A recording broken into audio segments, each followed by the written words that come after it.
लुट रही है बेटियां, किसी प्रोफेसर की औकात और हिम्मत नहीं जो निकल के 5 आदमी को रोके। लुट रही है मेरी औलादे, किसी पार्टी के मियां नेता की हिम्मत नहीं पड़ती, तौफीक नहीं है। वोट देने वाले के लिए मुसलमानों के गांव में गाड़ी से जाने का डीजल है, लेकिन इस काम के लिए फुर्सत नहीं है कि चलो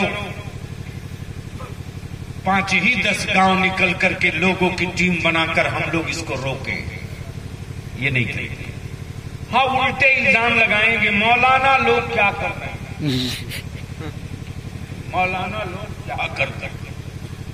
मस्जिद खाली हो तो मौलाना लोग क्या कर रहे हैं।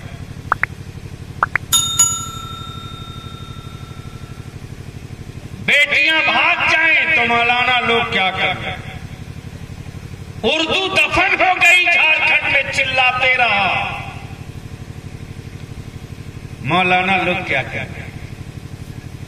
और अगर मौलाना स्टेज से बोल दे सियासत की बात, मत पूछिए मिर्गी आने लगती है।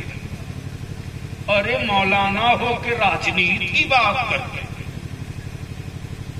इसलिए रहम कीजिए, हर पार्टी में रहिए, लेकिन जहां रहिए हम ठोक करके अपनी नस्लों के मुस्तकबिल की बात कीजिए। और सीखना हो, हिम्मत लेनी हो तो बलियाबी से ले लीजिएगा, यूट्यूब पर पड़ा हुआ है, नाथ के रखता हूं। बस आखिरी बात अर्ज करते हैं, आज भी मुबारक साहब मैं बर्दाश्त नहीं कर पाता।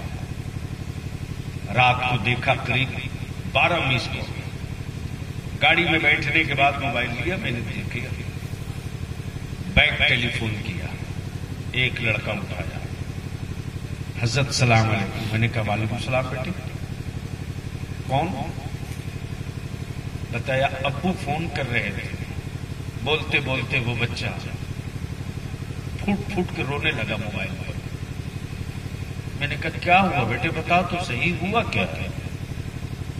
उसने कहा अब्बू जब आपको फोन कर रहे थे उस वक्त अब्बू बहुत परेशान थे।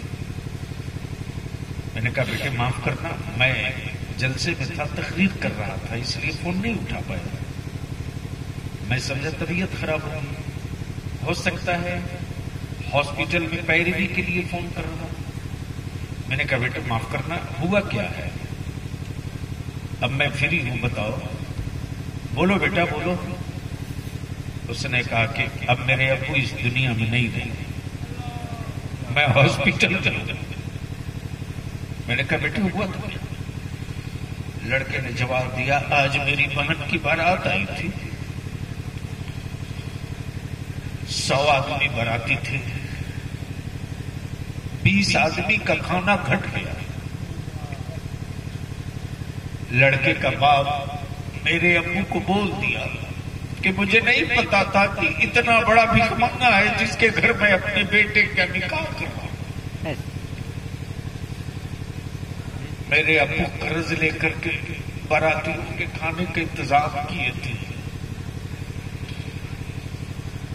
मैंने कहा एक लड़के को, मैंने कहा देख कर आ बेटा, जहां बारातियों को खाना खिलाया जा रहा था देख वहां कितना खाना फेंका पड़ा है। उस लड़के ने वापस कहा कि हजरत 40 से 50 आदमी खाना खा सकता था, इतना खाना फेंका पड़ा। मैं पूछता हूं तुझको बता, बारात तू गया है,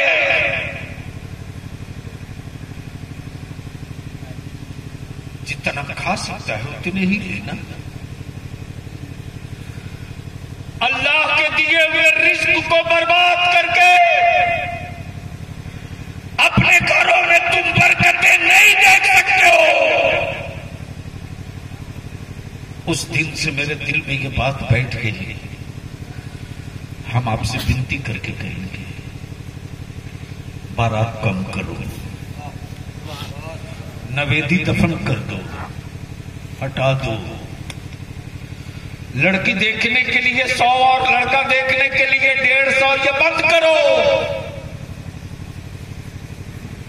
और बारात में कम आदमी जाओ, खाना नुकसान मत करो। देखा ना कोरोना के लॉकडाउन में अभी कितना दिन हुआ, कितना दिन बीता।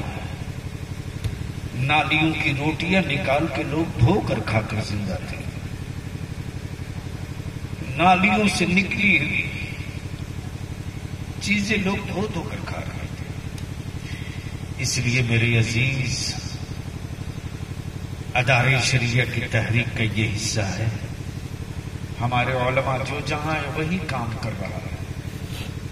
ऐसा नहीं है कि मेरा आलिम कोई मफलूज या कोई विकलांग है, कुछ नहीं कर सकता। तुमसे अच्छा कमा सकता है मेरा आलिम, लेकिन एक दर्द है कि हम मुसल्ला छोड़ देंगे तो संभालेगा कौन? हम मुसल्ला छोड़ देंगे तो अकीदा बचाएगा कौन? अल्लाह तबारक व तआला अमले खैर की तौफीक रफीक अता फरमाए। मोहतरम